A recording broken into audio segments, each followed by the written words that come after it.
You're listening to TGI Sports Talk with your host, Keith Angle, on Northeast Streaming Sports.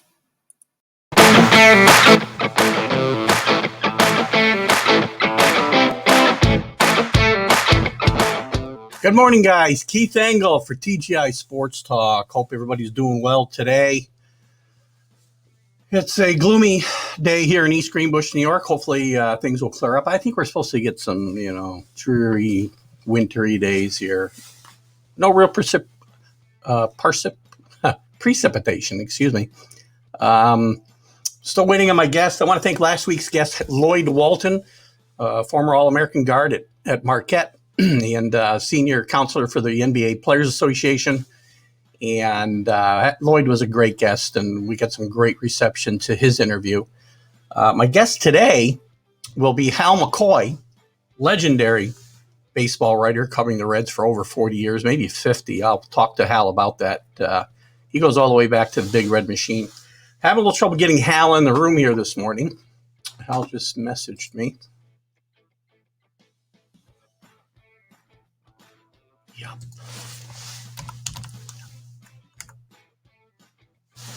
Hang on one second, guys.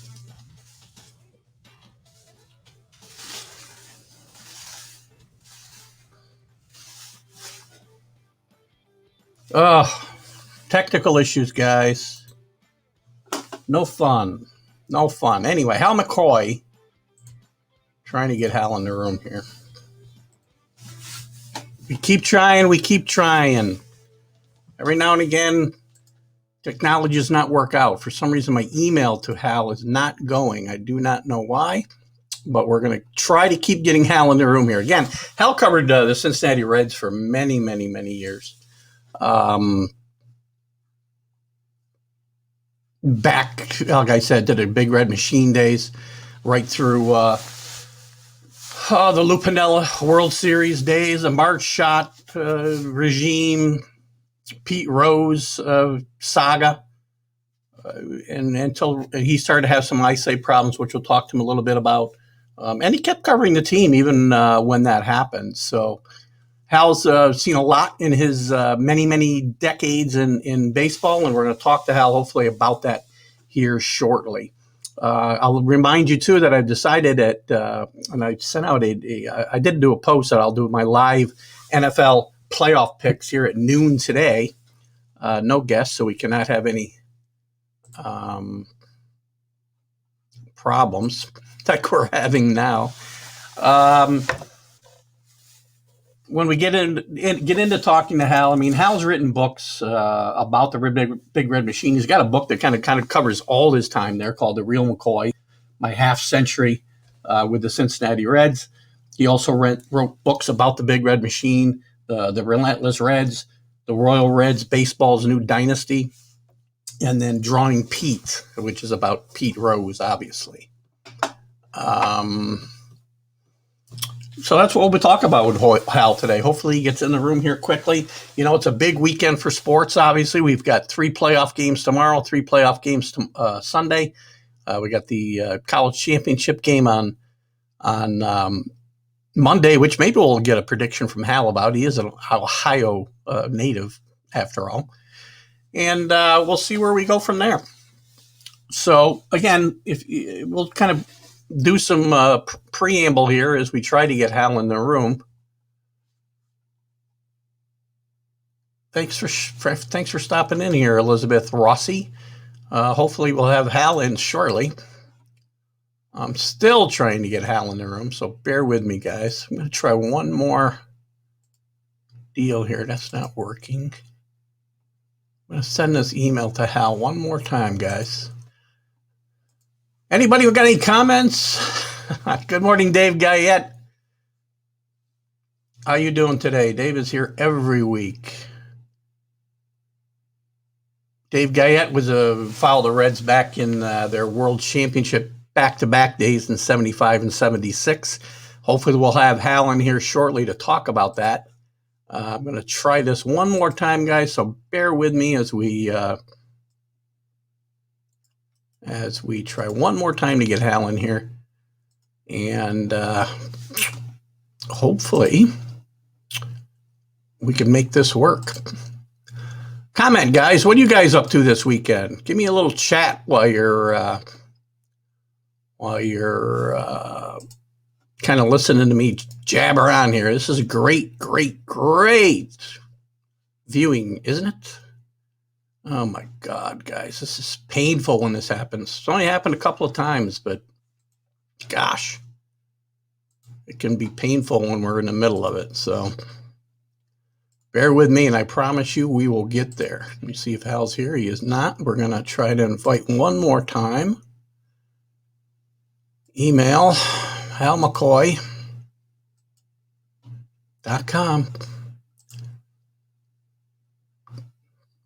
For whatever reason, I am sending him an email. It is not showing up in my sends. I sent him an invite in Messenger, and I'm hoping he can get here. But we may have to stretch the hour ourselves, guys, unfortunately. The Big Red Machine, the Reds had are one of the oldest, if not the oldest, baseball team in history, going back to the 1880s in the old American Association, and they joined the National League in 1890. They had some, moderate success through the years. They did win a World Series in 1940, I believe, and then got to a World Series in 1961 led by Frank Robinson and Vada Pinson. But overall, they were kind of a middling team for a lot of years. And let me try this one more time, Hal. Let's send it here. Let me send it here. Let's just see if that works. All right, guys, we're going to try this. We're going to keep trying this till we get it right. I hope we don't end up with too many people in the room here now that I've sent this through the Facebook post. But the Reds' fortune started to change, after they kind of moved Pinson out and they moved Robinson out.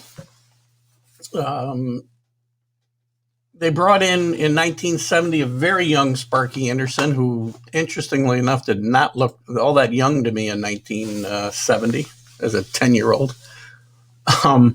But Sparky started to turn things around, and in 70 they made it to the World Series, lost to Baltimore, but they did make it to the World Series. All their young stars were coming of age. Johnny Bench, Pete Rose had already been there and established himself. Bobby Tolan, Bernie Carbo. They had Lee May on that team.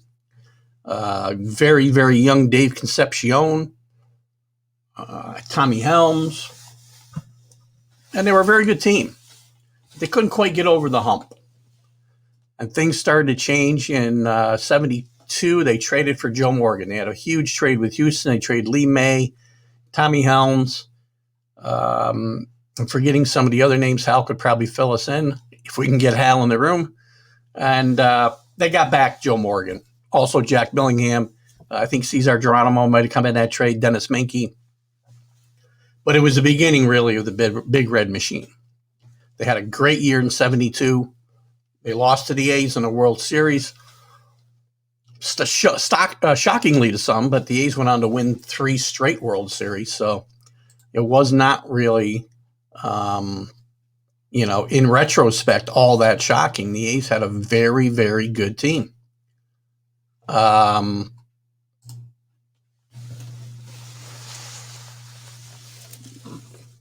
they continued to win. They won division titles in 73, 75, 76. They lost the NL championship game to the Mets in 1973. As you remember, they had the big brawl with Pete Rose. But the Mets had some great pitching. It was a weird year. The Mets only were like, I want to say 83 and 79. They were in last place in late August. And all those teams in the NL East were jockeying for position, and they did very well to stay in a race. Even the Expos and the Phillies, who at that time were not very good. Everybody was in the race until, mid-September. Even the last 2 weeks, I think 5 of the teams were still alive. but the Reds got beat by the Mets there. And I think that really started to, I think that loss might have spurred what happened in 75 and 76, where they were one of the best teams in the history of baseball.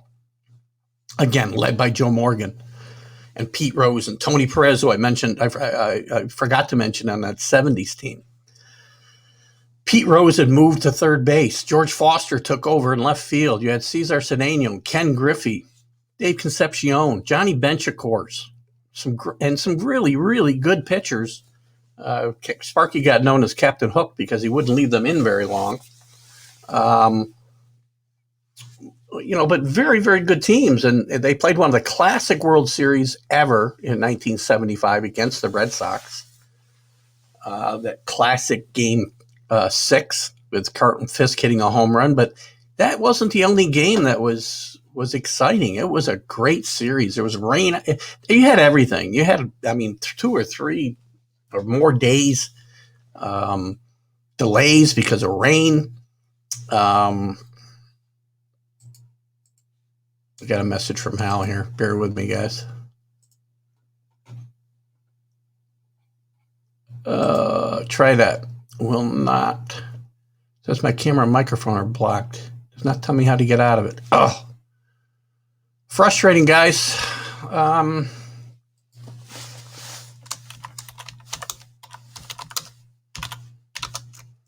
Bear with me, guys. Sending from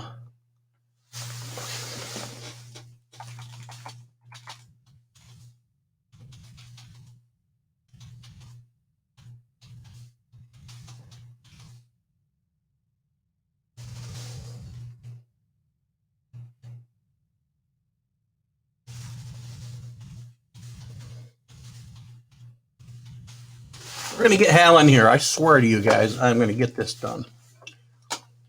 Let's try this. Bear with me. Oh, guys, I apologize for this. Not great viewing, I understand. We may have to give up here in a second. Hal's being very patient, but I'm sure he is very frustrated on his end as well. We're going to try one more thing. If you guys got any comments, throw them in the room. You got any questions for Hal, throw them in the room so we can do this when we get him in here. I apologize. This is not the way I like my show to go. But we're going to keep trying to get Hal in here. You guys just bear with me. Do you think spring training will start on time? I do, Dave. I think spring training will start on time.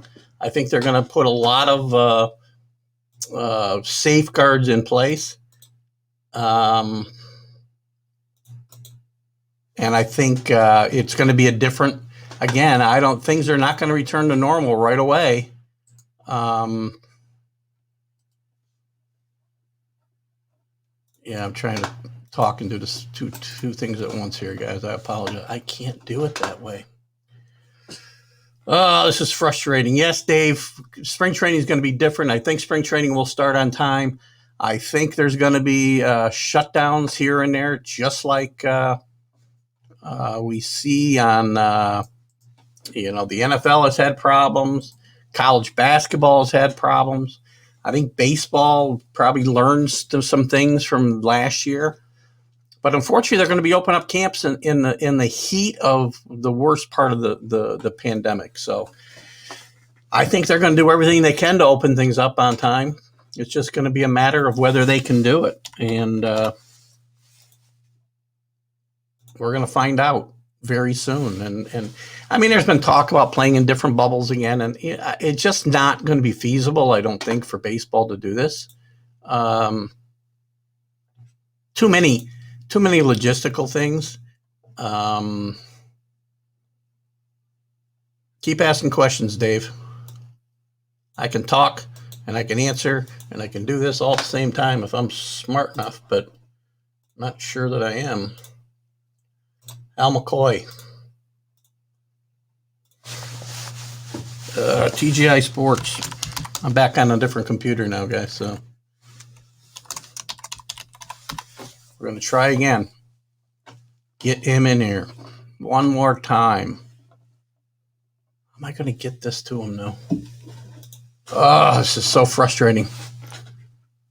I actually need to be in here, and I can't be in here. Oh, boy. This is frustrating. I think we're going to have to scrap Hal Mccoy today, or Hal Mccoy, another great Red, by the way. Great Cincinnati Bengal, or Cincinnati Red. Oh, boy.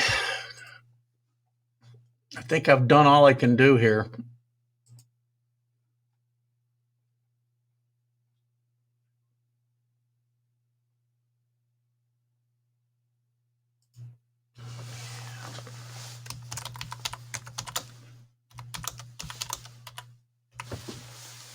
Hang on, I got to get with...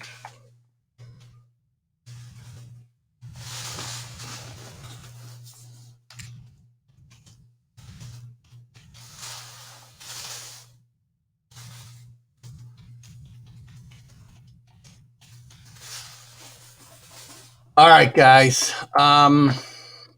Stay with me. Stay with me. We're going to try to make this happen. I don't know if I got a problem with Hal's email or what we got. What do we got? Any other questions in here right now, Dave? Dave Guyette? Let me get back in the room here for a second. How do I think the Yankees look this upcoming season? I think the Yankees need to make some moves yet, Dave. We got some holes at shortstop. We got to get DJ signed. The Mets are taking over the town with the big Lindor trade yesterday, which we'll talk about this weekend. But the Yankees need some work. And we're going to have a very short interview, unfortunately, with Hal if we get him in here.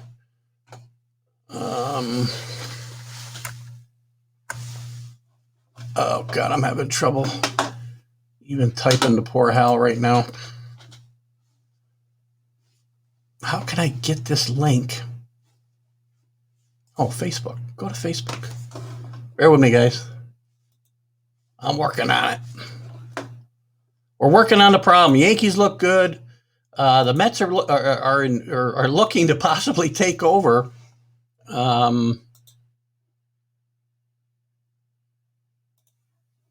Possibly take over New York City if the Yankees don't get themselves righted here. They've made a big splash.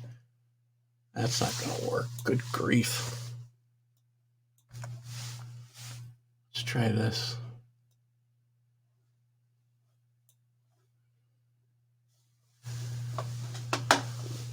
Oh, guys, I am frustrated beyond frustrated right now. I think I got Hal frustrated too. We may have lost him as a guest here today. Unfortunately, we're having lots of issues. We're going to try one more thing here. Get Hal in here. Mail. My God, this is so hard. I don't know why. It should not be that hard, guys. Hal's not getting my email. I have no idea why. This is a new mail. All right. Well, new mail's working. Send an email to Hal Mccoy. Hal Mccoy. I got Hal Mccoy in the brain here, guys. I don't know what the deal is. Let's give Hal one more shot.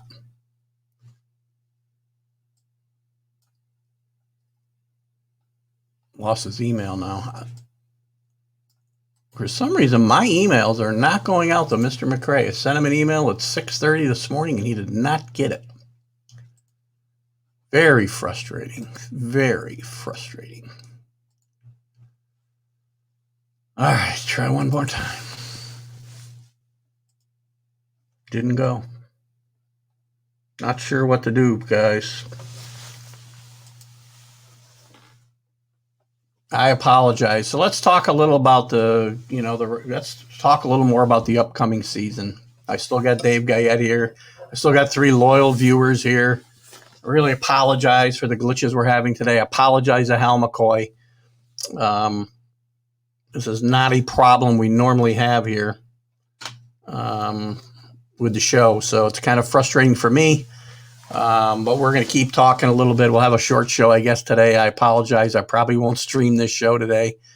I am going live with my NFL picks at noontime today. That'll probably be the show that I share, unless we can find a way to get Hal in here.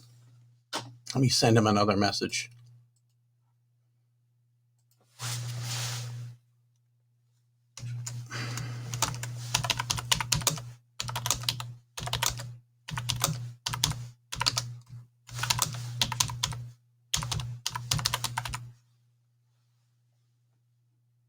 Oop, typing on the wrong one.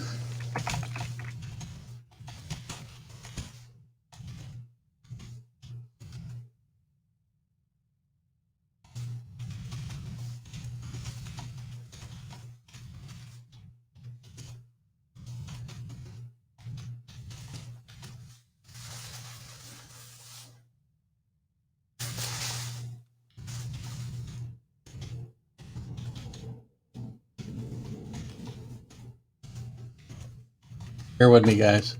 I know this is riveting.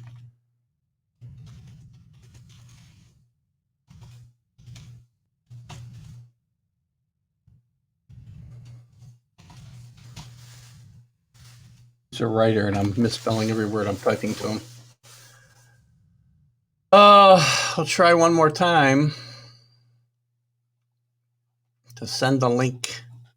Let me send one more time to copy the link and send it to him, guys. This is frustrating as hell. So we're probably going to kill this video once we get done here, but we'll try one more time to get it to him. And if we can't,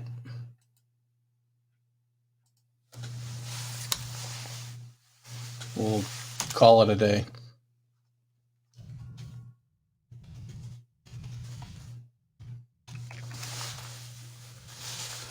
I got an idea.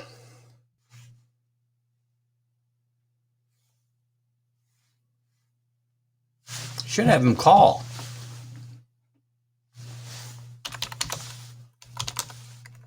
I didn't think of this.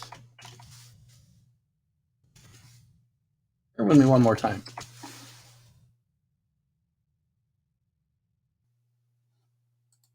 Got to get this.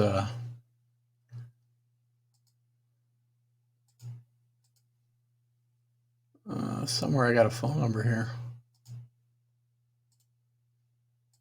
Dave Guyette. Good morning, Dave Guyette. How you doing? Try this. All right, guys. I'm going to take one more shot at this. And then we're going to have to...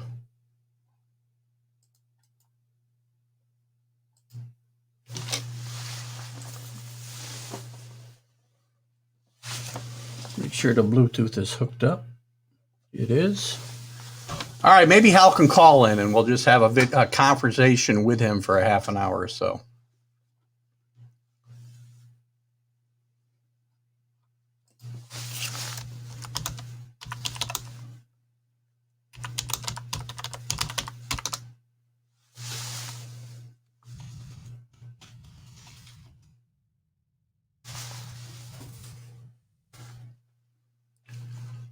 Should have thought of this before. I could have done the show just with him on the phone, which I have not done before, but we could have done it. So it's unfortunate. This is the way it's gone here, guys. This is not the way I like my show to go. As you know, I try to be as professional as possible, and we've had some problems.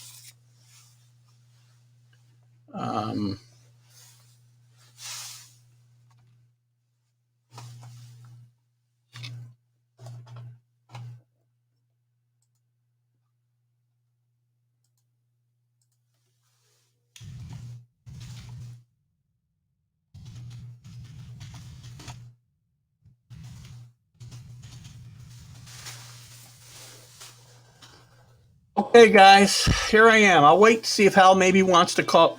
This might be Hal now. Let's see what we get.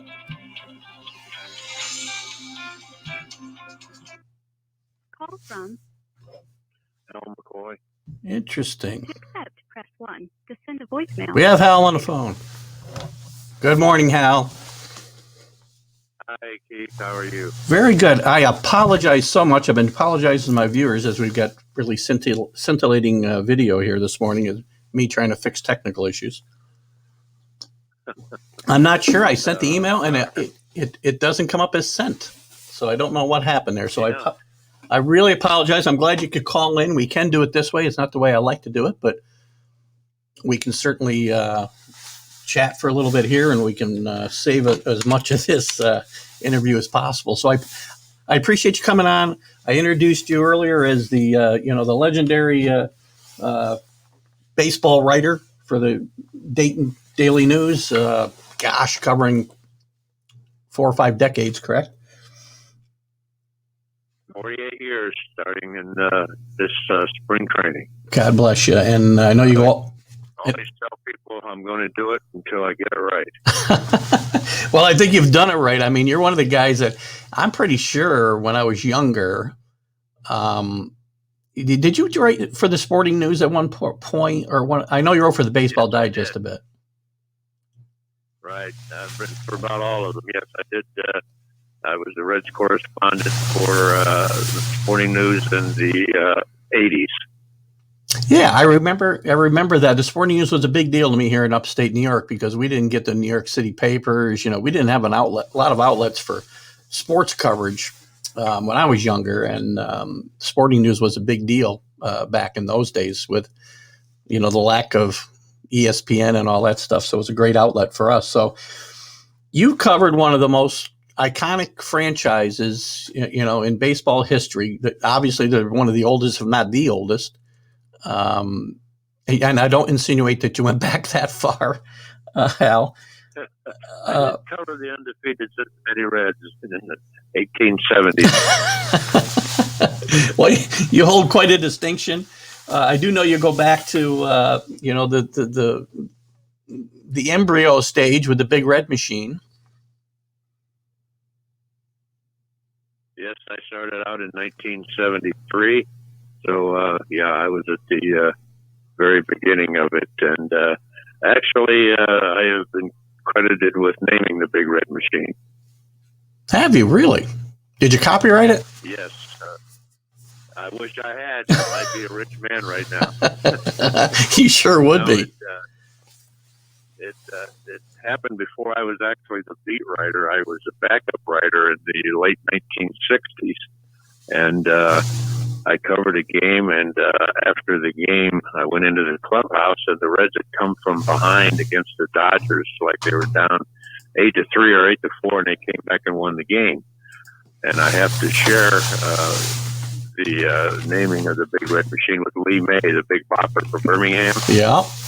Lee May was in the clubhouse, and he was shouting, "We're a machine. We're just a machine." So I went back up to the press box and started writing my story, and I thought, well, what he had said, and I said, the machine, and I thought about it, and I thought, well, how about the red machine, the Big Red Machine? So I wrote it, and it kind of caught on and stuck around. That's an awesome story, one that I was not aware of before this conversation, that's for sure. Obviously those very early 70 teams, when Sparky came in was when things started to roll. They'd struggled through the 60s a bit, and I guess their history had been spotty anyway, right? Through the years. I know they won a World Series in 40 and got to the World Series and lost with the great Frank Robinson and Vada Pinson and that team in 61, but things really started to click when Sparky got there. Yes.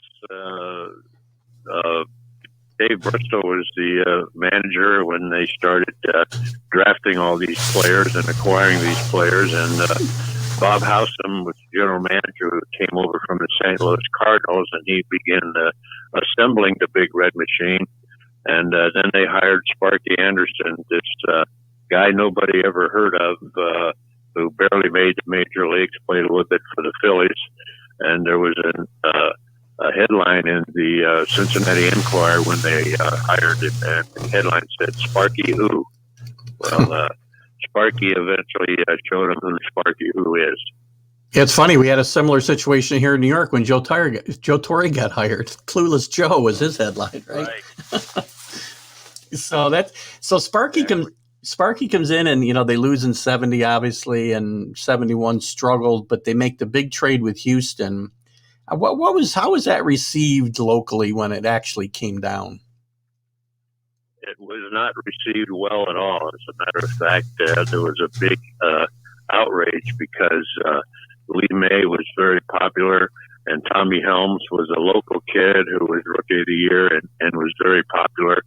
And, of course, the Reds had never heard of Joe Morgan or Jack Billingham or Cesar Geronimo or Ed Armbruster. So they were wondering what the heck Bob Howsam is doing. That was not received well at all. Yeah.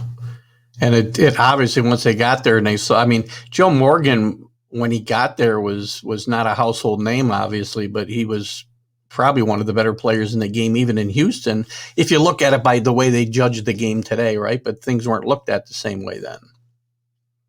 Right. If you apply the analytics that they use today, he was an awesome player. But, of course, they didn't have those in those days. And, his batting average wasn't that great. And he hadn't accomplished a whole lot. So people didn't know a whole lot about him. And then when they saw he was a 5'7" second baseman, they wondered what the heck have they done. But as it turned out, over the years that I covered the Reds, Joe Morgan was probably the smartest as far as baseball intelligence goes as any player that I've ever covered. He was just unbelievable the way he could pick apart the game and put it back together. Well, he was certainly a dynamic player and would just, he carried the Reds, not carried the Reds himself, obviously, because there was just, I can't remember a team that had the type of players that those Reds teams had from 72 basically through 76, 77, when things started to fall apart a bit. But you had all-stars basically at every position. They could never afford a team like that these days. Right. There'll never be another team like that because nobody could afford it because they would all be making major big bucks. Absolutely. They had almost an all-star and almost a Hall of Famer at every position. When you go around to, Johnny Bench catching and Tony Perez at first base and Joe Morgan and Dave Concepcion at shortstop and Pete Rose at third and George Foster in left and Cesar Geronimo in center and Ken Griffey Sr. in right. It's just an awesome lineup. You'd need a $350 million payroll to keep that team together today. Maybe 500 million. Yeah, maybe five. I may be underestimating. You're right. So as that team grows and they get to it's funny because they had a reputation for not being able to get over the top, right? They get to the 72 World Series against, and I think everybody thought, I don't know. Again, I was a young man at the time, but coming into my sowing my baseball oats, as it were. And I know they were heavy favorites against the A's, but as it turned out, that was a really good A's team. Did the Reds take them lightly, do you think, or what was really going on at that time?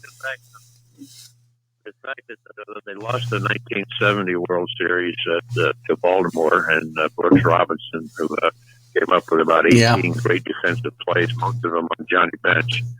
But and as you said, 71 was a down year, so going into 72, I don't think they could possibly be overconfident because they haven't accomplished anything. Yeah. And as you said, Oakland had a very good team, and it was a good World Series, but the Reds came up short. And then you go to 73, and they make the playoffs again, and they run into a New York Mets team that's barely over 500. They lose the playoff games to the Mets in a World Series in a playoff game in which Pete Rose got into the big fight with Bud Harrelson. So that was a wild playoff too.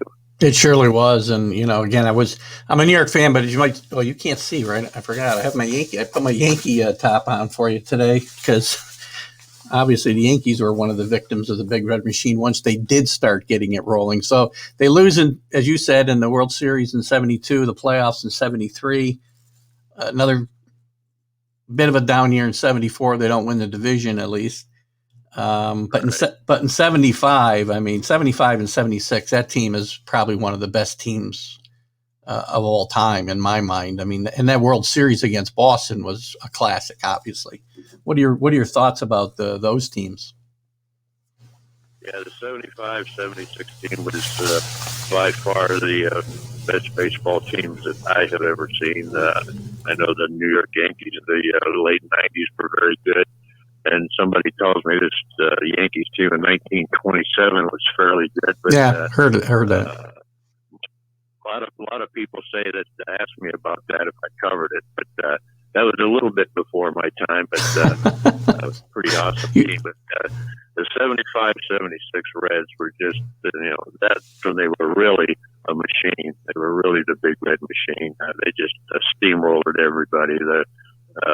And it's hard to say which team was better, 75 or 76. Probably the 76 team. They didn't lose a playoff game, and they beat the Yankees in 4 straight, and were an awesome team. Yeah, I still bear the scars of that demolition in 1976. The Yankees just never had a chance in that series. They were overwhelmed in every aspect of the game. Yeah, there's no doubt about it. Johnny Bench and Thurman Munson, the opposing catchers, both had a great series.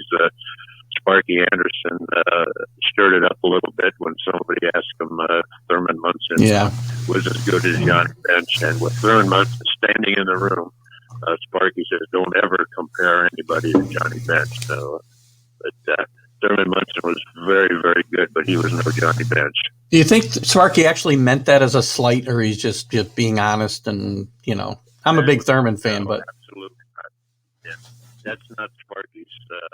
That's not the way Sparky operated. Yeah. Sparky was just a praising player and was not thinking that he would wound Thurman Munson by saying something like that. Well, he sparked Thurman, and Thurman got angry, and they won a couple World Series of their own. So maybe we should thank Sparky for that a little bit in a way too. So, going back to 75 for a minute. I mean, obviously, game 6 in that World Series has been talked about ad nauseum, but it's one. Is it? And I'm assuming you were there covering the game. I mean, is it the best baseball game you ever saw, or is it overrated? That's funny.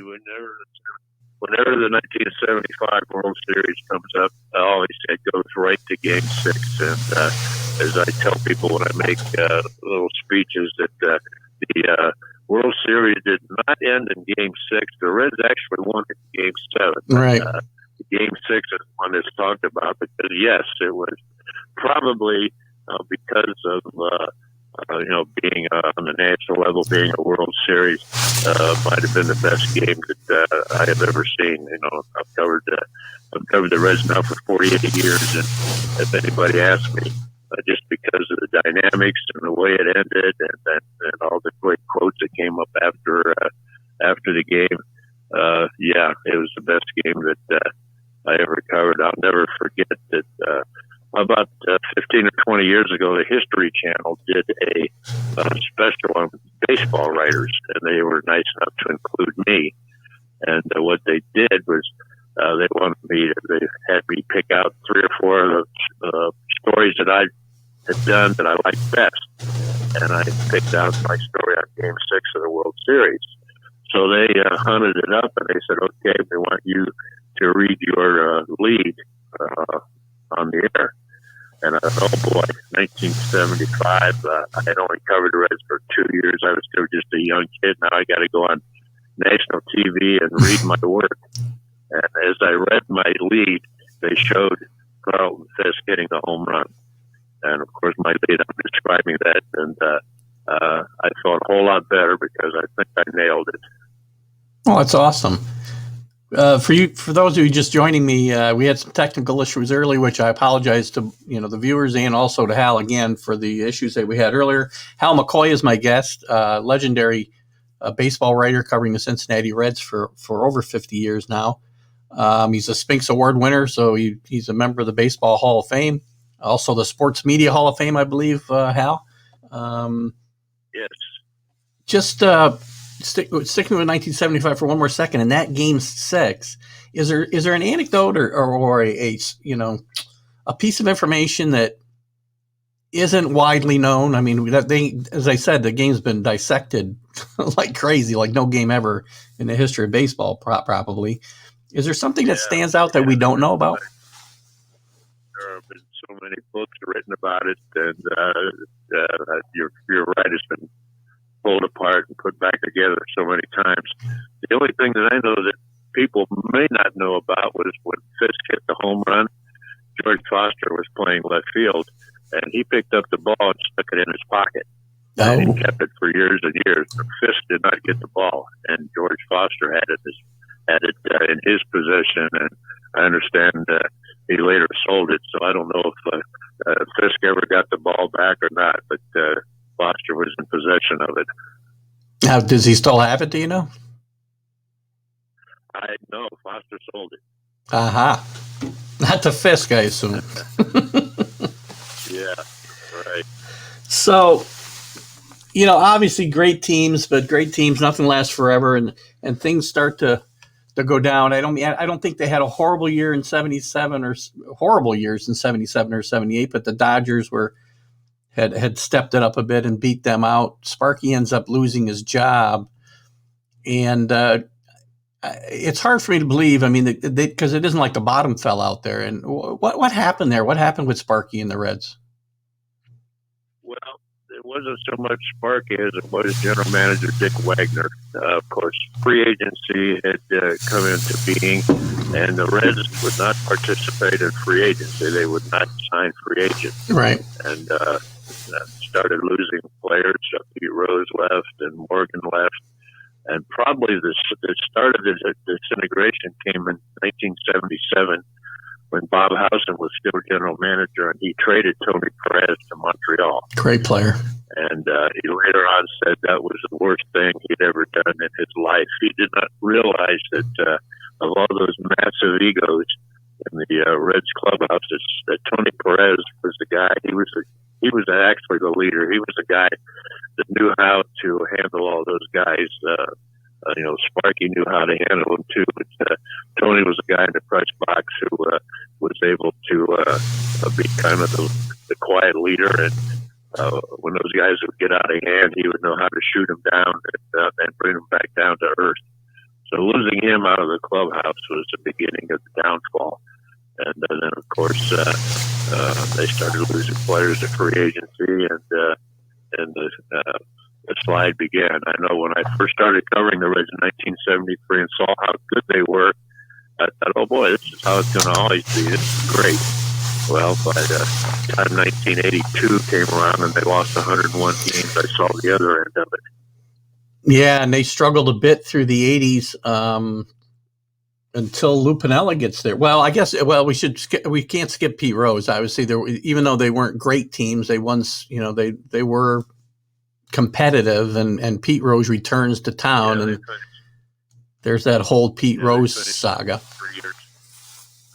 They finished second 3 years in a row under Pete before his gambling issues surfaced, and he got banned from baseball in 1989, and that's when Lou Piniella came in and took over. Let's talk about Pete for a little bit. We can't have this conversation without talking about Pete Rose. And I'd mentioned when I was trying to get you on some of the books you'd written, I know you wrote a book called Drawing Pete. What are your thoughts on Pete Rose? Has he been treated fairly, unfairly? I mean, obviously he's a great baseball player. And in my mind, he belongs in a Hall of Fame, warts and all. But what are your thoughts? Yeah, I couldn't agree more. Pete and I were close friends for years and years and years, very close. He was always the greatest guy to interview. You could go up to him, ask him a question, open your notebook, and he can fill it up after one question. It was just a great pleasure to interview him. And, of course, on the field, he would run over his grandmother to score a run. I mean, that's just the way he played the game. We all know the issues he had, and the gambling issues, and I was in the forefront of the investigation, which was a really tough time for me because Pete was a great friend, but I had to go in every day and asking these questions. And my newspaper was in the forefront of doing the investigation, and I had to ask the tough questions. And finally, when he got banned from baseball, it was kind of a kill the messenger type thing. And Pete didn't speak to me for 15 years. Really? And yeah, so a few years ago, my wife and I went to Las Vegas, and Pete was in the card shop signing autographs. And my wife saw him and said, "Look, there's Pete Rose. Why don't you go in and say hello?" And I said, "Are you kidding me? You want to start a riot?" And she said, "You go in there and say hello." And she pushed me in the door. I said, "I can't go in here. Pete Rose hates my guts." And Pete saw me, and he jumped up from behind his table and stuck out his hand and had our picture taken together, and signed a picture right away when I brought it out, put it in a leather case, and he signed it to a great Hall of Famer from the hit king, Pete Rose. So after 15 years, we sort of made up, and that was very, very heartwarming for me to finally get the friendship going again. But yeah, to answer your question, as far as what he did on the field, 4,256 hits. Just think about that. Right. Nobody's ever going to do that. That is 200 hits for 20 years in a row. That's 4,000 hits, and you're still 256 short.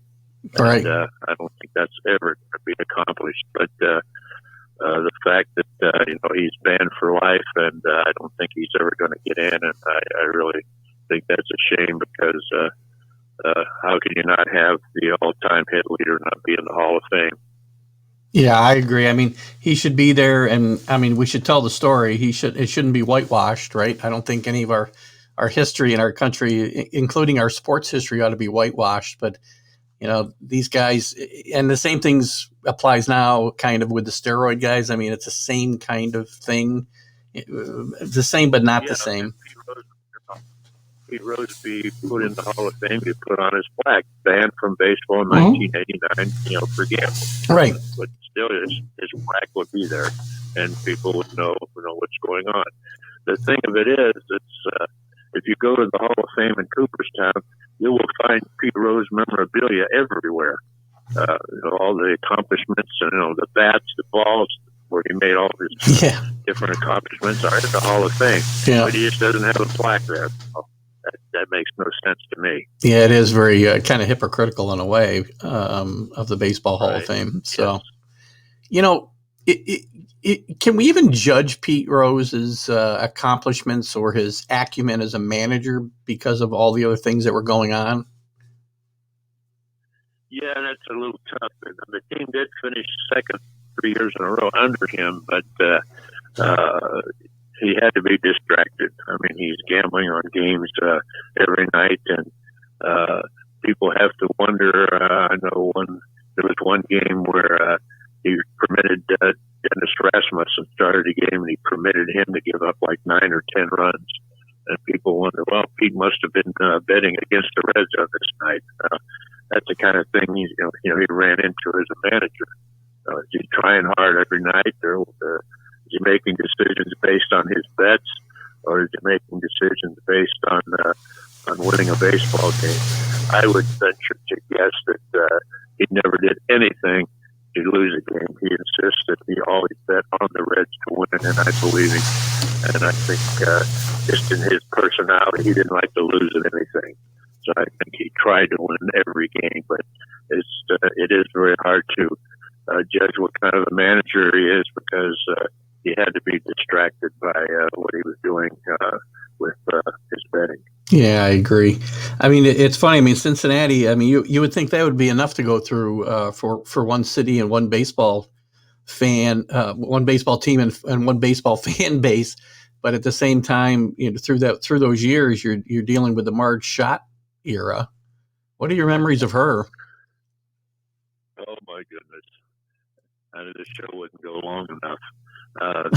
Marge Schott was not real fond of me because of some of the stuff I wrote.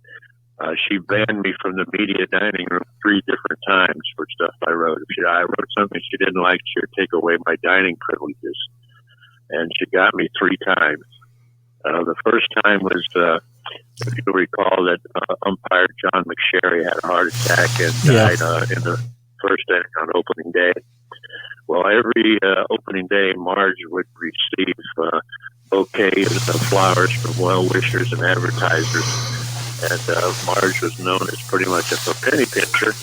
Well, when John McSherry died, she took a bouquet of the used flowers that somebody else sent her and put her own card on it and sent it to the umpire's room.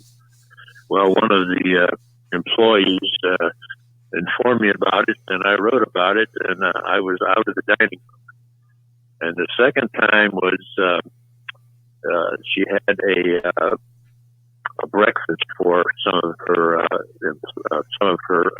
advertisers and backers, and she had one of her staffers go out and purchase a few dozen donuts. Well, she had a couple dozen donuts left over after the dinner or after the breakfast, and so for the next couple of weeks, she sold those donuts to her employees for a quarter apiece. Well, I wrote about that, and I was out of the dining room. The third time was she had the Saint Bernard dog, Shotzi. Yeah. And that dog went everywhere she went. And everywhere Marge went, Shotzi was with her. Well, Marge would turn Shotzi loose on the Riverfront Stadium AstroTurf during batting practice. And Shotzi would run around in the field during batting practice. Well, of course, the field was AstroTurf, and Shotzi would do her business wherever she felt like it. And one night she did it at shortstop. And they cleaned it up, and being AstroTurf, it left a big stain. And Barry Larkin was playing shortstop, and he told me before the game, if they think I'm going to dive for a ball tonight, they're crazy. Well, about the second inning, a ball goes deep in the hole, and Barry dives for the ball, throws out the runner, comes up, and the front of his uniform is totally brown. Well, I wrote about that, and I was out of the dining room again. But each time that I get thrown out of the dining room, my good friend and center fielder Eric Davis would send me a pizza to the press box. So he took care of me. Oh, that's good. So we do manage to move on from Pete Rose to Lou Piniella, and Lou Piniella obviously had a great impact on that team when he got there after he did have a little experience with the Yankees. And I guess if you've lived through those years of George Steinbrenner dealing with Marge Schott, it's probably a little bit easier. But he did return the team to, prominence. You did win a World Series, an improbable World Series victory against not the same A's club, but the Oakland A's to avenge the loss in '72 a little bit. The Bash brothers. Yeah. I mean, the Reds were, if I remember right, the Reds were a young team at that time. Came in and I'm sure were huge underdogs against the Bash brothers in the A's or again with the A's. They were huge. Yeah, they were huge underdogs against the Bash brothers. Lou Piniella came in 1990, and he is the only manager in all my years to ask me my advice on anything. It was during spring training. And we were sitting in his office, and he looked at me and said, "Hal, you covered this team for a long time. What does it need?" And I said, "It needs a leadoff hitter." And he started out using Chris Sabo as the leadoff hitter, and that didn't work out really well. And then he changed and used Barry Larkin, and that worked out very well. And then after they won the World Series, I had forgotten all about him asking me this, and after we won the World Series, we were in his office again, and he looked at me, Hal, and he said, "Hal, you are absolutely right. What we needed was a leadoff hitter, and Barry Larkin provided that for us, and they won the World Series." It's funny you talk about Pete Rose, running over his grandmother to win a game. I think Lou Piniella would probably do the same thing, and he'd fight with her as well. Lou's a great, doubt about that. Lou's a great competitor, and I guess I can't. I don't want to end talking about Lou Piniella. Well, we're going to talk a little bit about why he left, but I want to talk first about the Rob Dibble fight. How did you cover that? once again, I started that. Boy, you're an instigator, Hal. Rob Dibble, I know. Rob Dibble did not pitch one night in a spot where he should have pitched.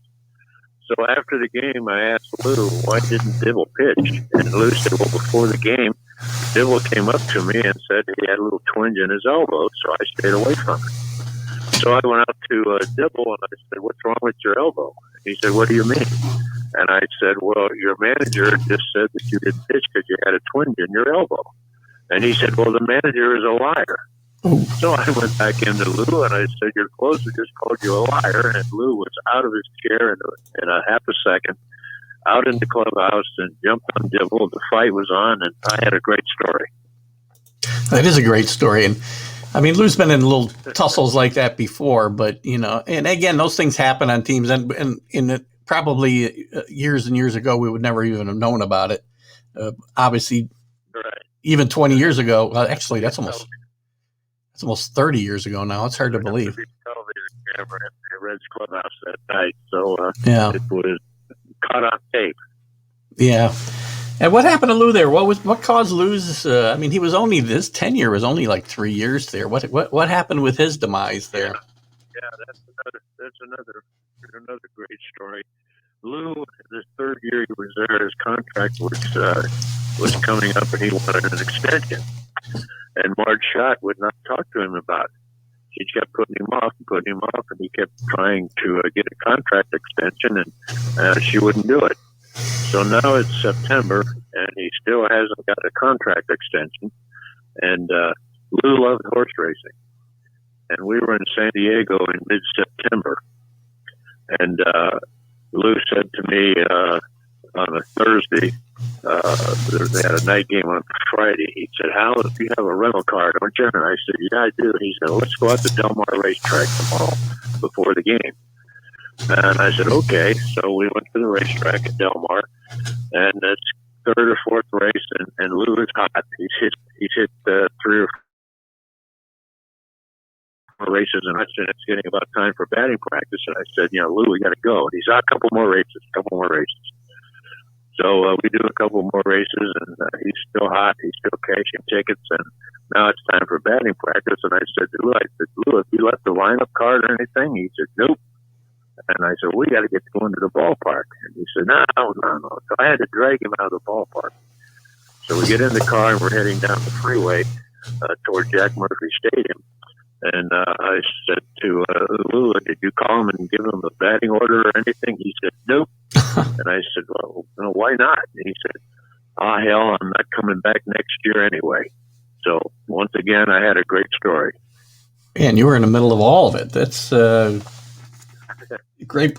Well, it's a great place to be and a bad place to be, depending on the situation that we're talking about, I guess, right? Yeah, absolutely. But yeah, Marge never did give Lou the extension. And at the end of the season, she called Lou in and was going to offer him a contract, and he told her what he could do with the contract, and he quit. So, so Lou leaves. I mean, now we're talking in the last almost 30 years, not quite 30 years, but pretty close. I mean, back to no World Series. I think only maybe 5 playoff appearances, if I'm counting right. There were some good managers, maybe even some great managers that went through there, and Davey Johnson and Dusty Baker, Jack McKeon.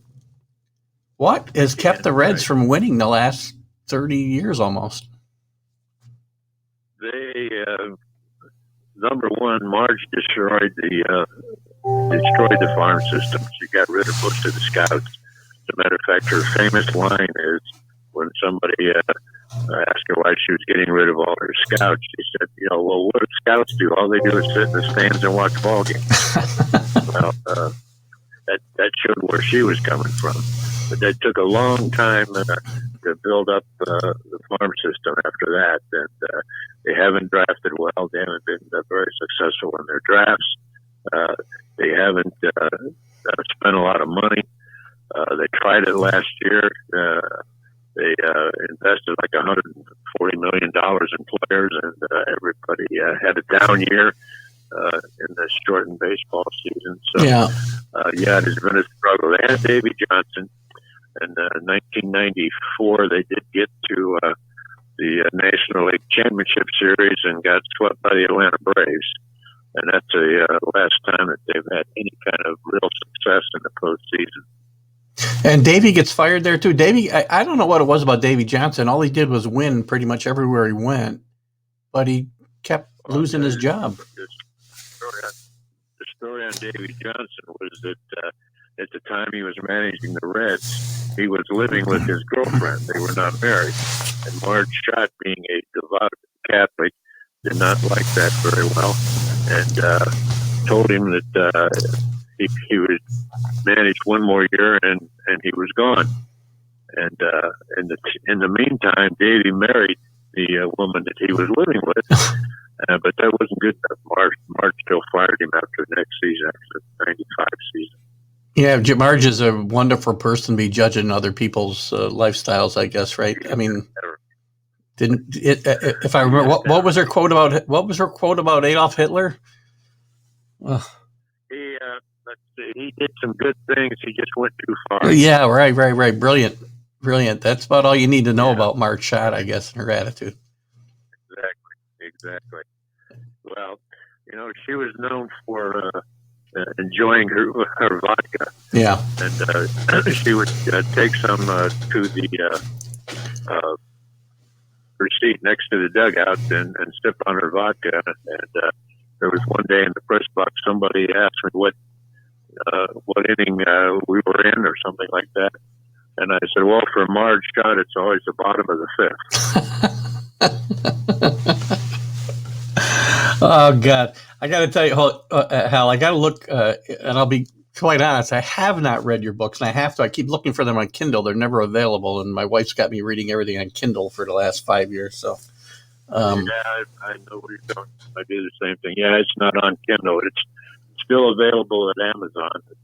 It's in its fourth printing, and they're not printing anymore, so it's done very well. So yeah, I definitely want to get the real McCoy book. It looks very good. That's the one that I really want to read. So you, Hal, had your own challenges.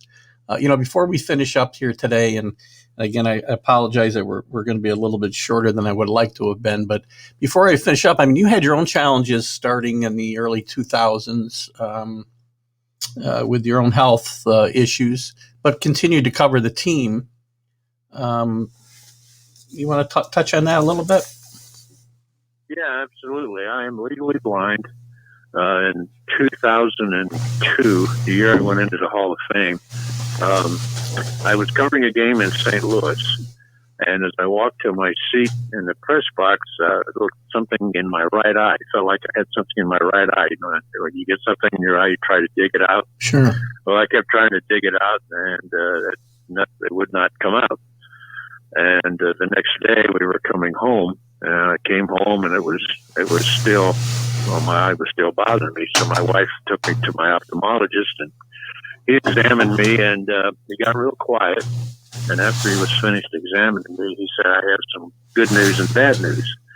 And I said, well, what's the bad news? And he said, the bad news is you've had a stroke of your optical nerve. Wow. And I said, well, what's the good news? And he said, the good news is that it only happens in both eyes in 15% of the people who have it happen. I said, well, those are pretty good odds. And he also told me there was no cure for it, no treatment for it, and you just had to hope it didn't get any worse. Well, about a year later, I adjusted, and I played tennis with just my right eye gone, and still drove my car and still operated, and my left eye just took over. But about a year later, I got up out of bed, and it was in both eyes, and I could barely see. And I told my wife, we just became the big 15%er. I got it in both eyes. So I went, it was about time for spring training, and I went to my sports editor and told him what happened, and told him I can't cover baseball when I can't see. And he said, well, you go to spring training and you try it. So I went to spring training, and the first day I dropped my suitcase into my condo, and I decided to go to the ballpark and get it over. And I went to the ballpark and walked in the front door of the clubhouse. And I looked around, and everything was dark and fuzzy, and I couldn't recognize faces of players that I've known for years. And Aaron Boone, now Yankees manager, was playing third base for the Reds, and I guess he saw the consternation on my face. And he came over to me and said, "What's wrong?" And I said, "You're probably seeing me for the last time." I told him what happened. I said, "I can't see. I can't cover baseball." And he grabbed me by the arm and took me over to his chair in the clubhouse and pointed at it and said, "You sit down." And so I sat down, and he pointed his finger at me and said, "I don't ever want to hear you say the word quit again." He said, "You love your job, and you're good at your job, and everybody in here will help you." And he turned me around that day. That was 2002, and now 2020, 18 years later. And I'm still covering baseball. I have a driver that takes me back and forth to all the games, and I've made the adjustment. And of course, Aaron Boone made me pay for it. He told people that he would catch me talking to a Coke machine. So, well, it's good that you probably right. But it's good that you've got a sense of humor. That's an awesome thing to be able to overcome. As you said, Hal, you're only covering home games, though, correct? right. Yeah. I do not travel anymore. I just cover all the home games.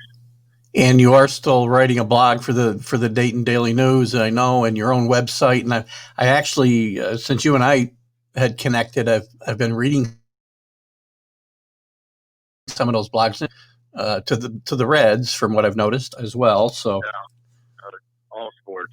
yeah, they're very good reading. So anybody, in fact, if I'll share the your website on my on the TGI Sports Talk page along with this interview when I'm gonna do a little editing of the interview and repost it later, so we can get out some of the first 20 minutes of me struggling with technology. I just posted one this morning before we got together. So it's halmccoy.com. Well, let me ask you. Let me ask you, Hal. What do you see the Reds' outlook for this year? Not very good. Yeah, I mean, they, like I said earlier, they invested a lot of money to bring in Mike Wasakos and Nick Castellanos and Shogo Akiyama, and it just didn't work. They did not live up to the back of their baseball cards. And so all of a sudden, with all the money that the Reds say they lost during this pandemic, they are now in a seller's mood. They've already traded Raisel Iglesias, their closer, and they've let, of course, Trevor Bauer's leaving through free agency, and there's talk that they're trying to trade Sonny Gray and Luis Castillo and Moustakas, and just a whole lot of rumors going out there. And, it's only all the good ball players. That's only all the good ball players they have. Exactly. All the great ones that they brought in. But they are definitely back into the old rebuild mood, which they've been in forever. So I don't look for it to be a very good year. If they don't trade Sonny Gray and Luis Castillo, at least they'll still have some good pitching. But they need those guys that they brought in offensively to step in. I mean, when you hit 211 as a team, I mean, what does that say? That's pretty bad. Yeah. Let me ask you this before I let you go. Being from Ohio, I guess I should ask you: Does the university there have any shot at beating the Crimson Tide Monday night? I think they do. I think it's going to be a shootout. It's going to be something like 48-42 because Ohio State's pass defense is very weak, and I think Alabama's fairly easy to score on. I think both teams are totally offensive minded. It's going to be a real shootout. It just depends on if Justin Fields has one of the days like he had against Clemson, then they got a shot. But it should be a wild game. It should be a lot of fun, and obviously Alabama's loaded, but you can't. Ohio State obviously isn't Coastal Carolina, right? So yeah, exactly. You got to give him a puncher's chance with Fields there. But I was so happy to see the Smith kid win the Heisman, actually, from Alabama. I had kind of been calling that for weeks now, and it's become a quarterback award. So It's exactly what I said. It's nice to see somebody other than the quarterback win the thing. yeah, he's a great player. I'm not Ohio State is going to have a whole handful. Yeah, I'm not a Jets fan, but them losing Trevor Lawrence, they ought to be thinking about taking that kid at number 2, in my opinion. But yeah, that's a good possibility. Yeah. Well, Hal, again, I apologize for the technical difficulties this morning. I do appreciate you coming on. Congratulations on an awesome Hall of Fame career that obviously isn't over. I'm happy to see you continuing it. Any other projects you have in the works as far as books or anything before I let you go? No, people keep asking when I'm going to write another book, but I think I put everything I had into this other one, and I'm just happy to be able to still write the blog for the Daily News and still cover home games and still write on my website. I don't need it. I'm 80 years old. I just love to do it. It keeps me busy. That's all I want to do is just keep writing because I love to write. I always told people I never really had a job because I did 3 things that I love to do. I love to write, I love baseball, and I love to travel. And I got to do all 3 of them, and I got paid for it. What better life? Well, I can tell you from checking out your blogs recently that you're still at the top of your game. So please keep it up so we can enjoy reading them. I will share those on my site, as I said, and I want to thank you again for joining me today, Hal, and I wish you the best going forward, and hopefully you'll get to cover a Reds winner again here sometime in the near future. Well, Steve, thanks for having me on. I appreciate it, and everybody out there is fortunate that they didn't have to see my ugly face. Well, they got to see mine every week or twice a week, so it wouldn't be that bad, I promise you. All right, thanks, Hal, and you have a great weekend. Bye-bye. Thank you. Take care now. Bye now. That was the great Hal Mccoy. Sorry for the technical difficulties, guys, earlier.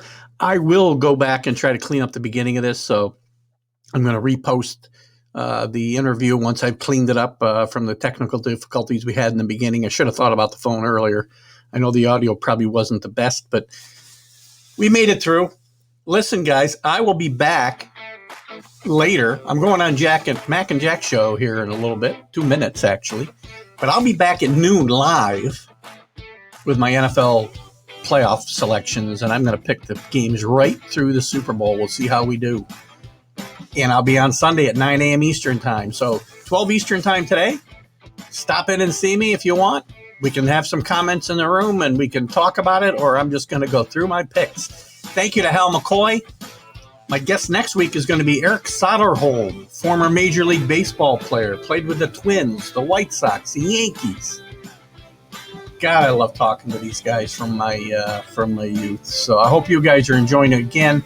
Apologize for the issues. Thanks to Dave Guyette, to my dad, Bob Engel, and all you others in the room today, and all that you will see this interview later. Goodbye. Keith Engel, TGI Sports Talk.